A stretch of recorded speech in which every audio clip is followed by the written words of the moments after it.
Christ four ലൈഫിലേക്ക് സ്വാഗതം. തിരുവെഴുത്തിലെ ഓരോ വാക്കും നിങ്ങളെ ദൈവത്തിന്റെ ഹൃദയത്തിലേക്ക് കൂടുതൽ ആഴത്തിൽ നയിക്കുകയും നിങ്ങളെ ക്രിസ്തുവിന്റെ സ്വരൂപത്തിൽ രൂപപ്പെടുത്തുകയും പരിശുദ്ധാത്മാവിന്റെ ശക്തിയിലേക്ക് നിങ്ങളെ ഉണർത്തുകയും ചെയ്യുന്നു. ഇതൊന്ന് മനസ്സിൽ കാണുക. ഒരു വാക്കുകൊണ്ട് താരാപഥങ്ങൾ സൃഷ്ടിച്ച പ്രപഞ്ചത്തിന്റെ സൃഷ്ടാവിപ്പോൾ ഒരു മാസ്റ്റർ കരകൗശല വിദഗ്ധനെപ്പോലെ കുനിഞ്ഞിരുന്തന്റെ കൈകൾ അതിസൂക്ഷ്മമായി ചലിപ്പിക്കുന്നു.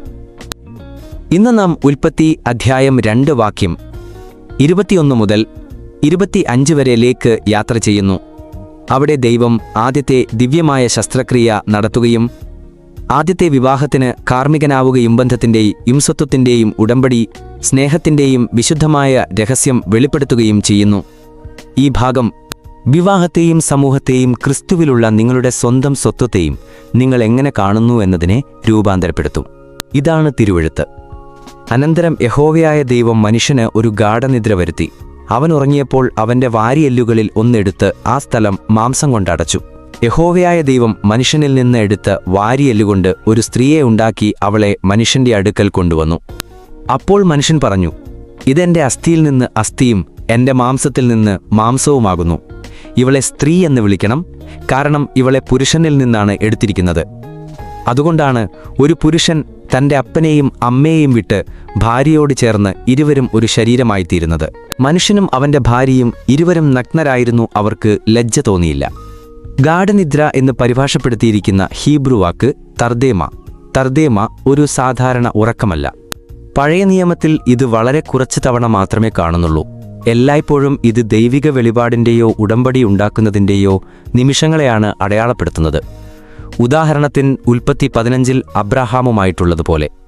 ഇത് വിശുദ്ധമായ ഒരു ശസ്ത്രക്രിയയ്ക്ക് വേണ്ടിയുള്ള പ്രവാചകപരമായ ഉറക്കവും ദിവ്യമായ അനസ്തീഷ്യയുമാണ്. ദൈവത്തിന്റെ പ്രവൃത്തി ഇവിടെ ശസ്ത്രക്രിയാപരവും വിശുദ്ധവുമാണ്. പുതിയൊന്ന് നിർമ്മിക്കാൻ വേണ്ടി ആദാമിനെ അവൻ ഒരു ട്രാൻസിന് സമാനമായ അവസ്ഥയിലാക്കി. ആദാമിന് പൂർണ്ണമായി മനസ്സിലാക്കാനോ നിയന്ത്രിക്കാനോ കഴിയാത്ത ഒരു കാര്യം. ദൈവത്തിന് ആദാമിന്റെ പങ്കാളിത്തം ആവശ്യമില്ലായിരുന്നു. അവന്റെ നിശ്ചലത മാത്രം മതിയായിരുന്നു. ഇത് നമുക്കൊരു ആത്മീയ സത്യം കാണിച്ചു തരുന്നു. ചിലപ്പോൾ ദൈവം നമ്മിൽ ചെയ്യുന്ന ഏറ്റവും വലിയ പ്രവൃത്തി നടക്കുന്നത് നാം സ്വന്തം പ്രയത്നങ്ങൾ നിർത്തി അവന്റെ കൃത്യമായ സമയത്തിന് സമർപ്പിക്കുമ്പോഴാണ്. ആദാമിന്റെ വശത്തുനിന്ന് ദൈവം സ്ത്രീയെ ഉണ്ടാക്കുന്നു. പൊടിയിൽ നിന്നല്ല, ദൂരെ നിന്നുമല്ല, മറിച്ച് ഉള്ളിൽ നിന്ന്.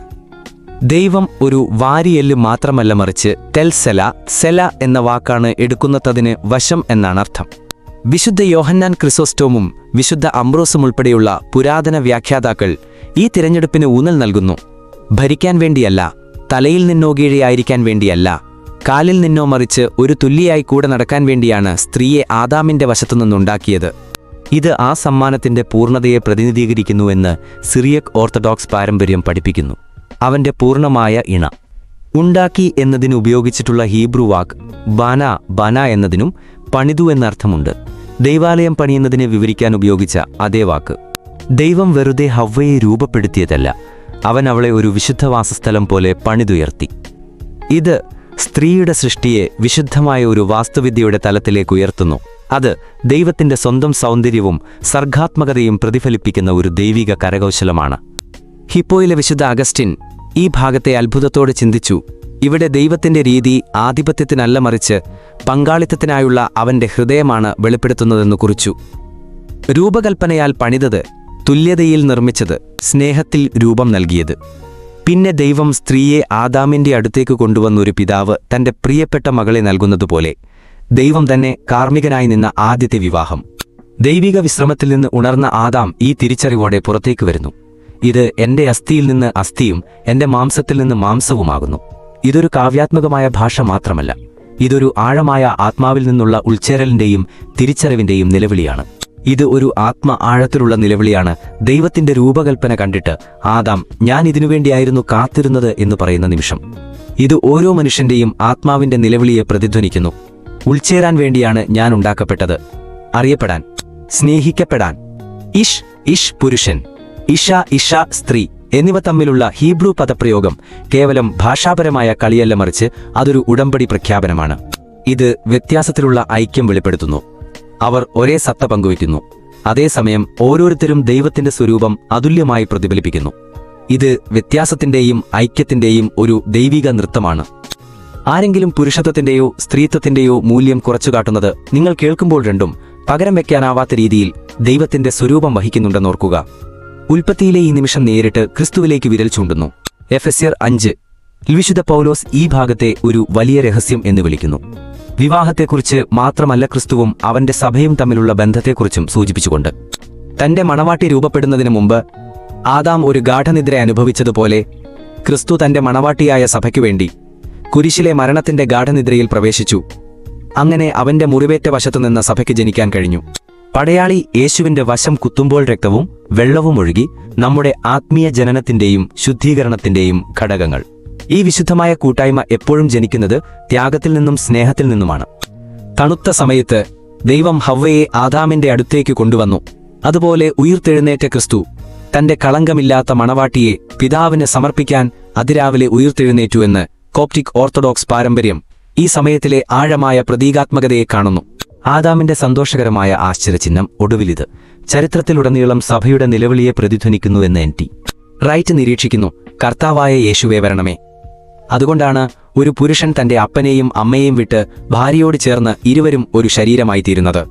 ഇത് എല്ലാ മനുഷ്യബന്ധങ്ങൾക്കുമുള്ള ദൈവിക രൂപരേഖ വെളിപ്പെടുത്തുന്നു. വിട്ടുപോകുക, ചേർന്നുകൊള്ളുക, ഒന്നായിത്തീരുക. അസാബ് എന്ന ഹീബ്രു വാക്കിന് ശാരീരികമായി വിട്ടുപോകുക എന്നല്ല അർത്ഥം. അത് പ്രാഥമിക വിശ്വസ്തത മാറ്റുക എന്നാണ് അർത്ഥം. ദബക് എന്ന വാക്ക് ഒട്ടിച്ചേരുകാഴമായ തലത്തിൽ കൂടിച്ചേരുക എന്നിവയെ സൂചിപ്പിക്കുന്നു. ഇതൊരു ശാരീരിക അടുപ്പം മാത്രമല്ല, ഇതൊരു ആത്മീയ ഉടമ്പടിയാണ്. ഇത് വിളിയുടെയും ലക്ഷ്യത്തിന്റെയും സ്വത്വത്തിന്റെയും സംയോജനമാണ്. ഈ 3 ഘട്ടങ്ങളുള്ള പ്രക്രിയ ക്രിസ്തുവുമായുള്ള നമ്മുടെ ആത്മീയ യാത്രയെ പ്രതിഫലിപ്പിക്കുന്നു എന്ന് അർമേനിയൻ അപ്പസ്തോലിക സഭ പഠിപ്പിക്കുന്നു.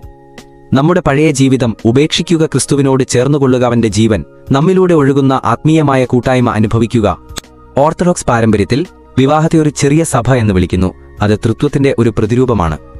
ലൂഥറെ പോലെയുള്ള റിഫോർമേഷൻ നേതാക്കൾ വിവാഹത്തെ ശിഷ്യത്വത്തിനും ശുശ്രൂഷയ്ക്കും വേണ്ടിയുള്ള ഒരു വിശുദ്ധ വിളിയായി കണ്ടു. വിവാഹത്തിലായാലും ശുശ്രൂഷയിലായാലും സമൂഹത്തിലായാലും യഥാർത്ഥ കൂട്ടായ്മ എപ്പോഴും ത്യാഗത്തിൽ നിന്ന് ഒഴുകിവരുന്നു. അത് മുറുകെ പിടിക്കുന്നു, അത് ചേർന്നുകൊള്ളുന്നു, അത് സമർപ്പിക്കുന്നു. അത് തൃത്വത്തിന്റെ ഐക്യത്തെ പ്രതിഫലിക്കുന്നു.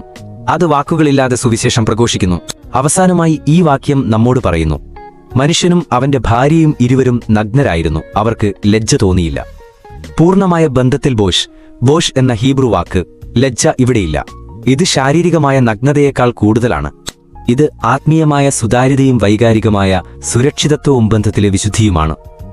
വിശുദ്ധ ബേസിൽ ദ ഗ്രേറ്റ് ഈ വാക്യത്തിൽ മനുഷ്യന്റെ യഥാർത്ഥ മഹത്വത്തിന്റെ ഒരു ചിത്രം കണ്ടു. പൂർണ്ണമായ സുതാര്യത തികഞ്ഞ വിശ്വാസം തടസ്സമില്ലാത്ത കൂട്ടായ്മ. പാപത്തിന് മുൻപ്ലജ്ജയോ മൂടുപടങ്ങളോ ഭയമോ ഉണ്ടായിരുന്നില്ല. എന്നാൽ പാപം പ്രവേശിച്ചതിനു ശേഷം ഒളിച്ചോട്ടവും കുറ്റപ്പെടുത്തലും ഭിന്നതയും കടന്നുവന്നു. രണ്ടാമത്തെ ആദാമായ ക്രിസ്തുവിലാ ലജ്ജ മാറ്റിമറിക്കപ്പെടുന്നു. അവൻ നിങ്ങളുടെ പാപത്തെ മൂടുക മാത്രമല്ല, നിങ്ങളുടെ ലജ്ജയെ അവൻ സൗഖ്യമാക്കുകയും ചെയ്യുന്നു. അവൻ നിങ്ങളെ നീതി കൊണ്ട് മൂടുന്നു. ദൈവത്തിന്റെ ആത്മാവ് ഏദൻ പോലുള്ള ആ ധീരതയെ പുനഃസ്ഥാപിക്കുകയാണ്. സുതാര്യതയിലേക്കും വിശ്വാസത്തിലേക്കും പൂർണ്ണമായ സ്നേഹത്തിലേക്കുമുള്ള ഒരു മടങ്ങിവരവ്. ക്രിസ്തു പുനഃസ്ഥാപിക്കാൻ വന്നത് ഈ ലജ്ജയില്ലാത്ത അടുപ്പമാണെന്ന് റഷ്യൻ ഓർത്തഡോക്സ് പാരമ്പര്യം പഠിപ്പിക്കുന്നു. ഈ വാക്യം ചരിത്രത്തെക്കാൾ കൂടുതലാണ്. ഇത് രൂപാന്തരത്തിലേക്കുള്ള നിങ്ങളുടെ ക്ഷണമാണ്. ഇത് നിങ്ങളുടെ അവിശ്വസനീയമായ മൂല്യം വെളിപ്പെടുത്തുന്നു. നിങ്ങൾ ദൈവത്തിന്റെ പ്രിയപ്പെട്ടവനാണ്. ആദ്യത്തെ സ്ത്രീയെ സൃഷ്ടിക്കാൻ ഉപയോഗിച്ച അതേ ശ്രദ്ധയോടെയാണ് നിങ്ങളെയും രൂപകൽപ്പന ചെയ്തിരിക്കുന്നത്. ദൈവം നിങ്ങളെ പൊടിയിൽ നിന്ന് സൃഷ്ടിച്ചില്ല. അവൻ നിങ്ങളെ തന്റെ സ്വന്തം പുത്രന്റെ മുറിവേറ്റ വശത്തുനിന്ന് രൂപപ്പെടുത്തി. നിങ്ങൾ ജനിച്ചത് ത്യാഗത്തിൽ നിന്നാണ്. സ്നേഹത്താൽ രൂപപ്പെട്ടവനാണ്. നിങ്ങളുടെ ഹൃദയം നേടാൻ എല്ലാം നൽകിയവനുമായിട്ടുള്ള ആഴമായ കൂട്ടായ്മയ്ക്ക് വേണ്ടി വിധിക്കപ്പെട്ടവനാണ്. ആദ്യ ദമ്പതികളെ ലജ്ജയില്ലാത്ത അടുപ്പത്തിലേക്ക് വിളിച്ച അതേ ദൈവിക ശബ്ദം നിങ്ങളെ ക്രിസ്തുവുമായി കൂടുതൽ ആഴമായ ബന്ധത്തിലേക്ക് വിളിക്കുകയാണ്. നിങ്ങളുടെ ലജ്ജയെ സൗഖ്യമാക്കാനും വിശ്വാസത്തിനുള്ള നിങ്ങളുടെ ശേഷി പുനഃസ്ഥാപിക്കാനും നിങ്ങൾ എപ്പോഴും ആഗ്രഹിച്ച സുരക്ഷിതമായ സ്നേഹം കൊണ്ട് നിങ്ങളുടെ ഹൃദയം നിറയ്ക്കാനും അവൻ ആഗ്രഹിക്കുന്നു. നിങ്ങളോട് തന്നെ ചോദിക്കുക, ഞാൻ നിയന്ത്രണത്തെ മുറുകെ പിടിക്കുകയാണോ അതോ ആത്മാവിന് സമർപ്പിക്കുകയാണോ? ഞാൻ ഭയത്തിൽ ഒളിക്കുകയാണോ അതോ നീതിയാൽ മൂടപ്പെട്ട് ജീവിക്കുകയാണോ? ഞാൻ ദൈവിക സ്നേഹത്തിന്റെ ഒരു പാത്രമായി മാറുകയാണോ അതോ വെറും യാന്ത്രികമായി കാര്യങ്ങൾ ചെയ്യുകയാണോ? കർത്താവേ, അങ്ങയോടും മറ്റുള്ളവരുമായിട്ടുള്ള ബന്ധങ്ങൾക്കായി എന്നെ രൂപകൽപ്പന ചെയ്തതിന് നന്ദി.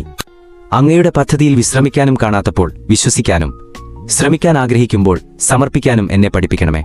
എന്നെ സ്നേഹത്തിന്റെ ഒരു ജീവിക്കുന്ന ആലയമായി പണിയണമേ. ഉടമ്പടിപരമായ കൃപയാൽ എന്റെ ബന്ധങ്ങളെ രൂപപ്പെടുത്തണമേ. ക്രിസ്തുവിന്റെ സ്വരൂപത്തിൽ ആത്മാവിനാൽ നയിക്കപ്പെട്ട ലജ്ജയില്ലാതെ നടക്കാൻ എന്നെ അനുവദിക്കണമേ. യേശുവിന്റെ നാമത്തിൽ ആമേൻ. ഈ സന്ദേശം നിങ്ങളുടെ ഹൃദയത്തെ സ്പർശിച്ചുവെങ്കിൽ ക്രിസ്തുവുമായി കൂടുതൽ ആഴത്തിൽ നടക്കാൻ ഇത് നിങ്ങളെ പ്രചോദിപ്പിക്കട്ടെ. ആത്മാവ് നിങ്ങളെ നയിക്കട്ടെ. ക്രിസ്തു നിങ്ങളെ രൂപപ്പെടുത്തട്ടെ. ദൈവം ആദിയിൽ രൂപകൽപ്പന ചെയ്ത വിശുദ്ധമായ കൂട്ടായ്മയെ നിങ്ങളുടെ ജീവിതം പ്രതിഫലിപ്പിക്കട്ടെ.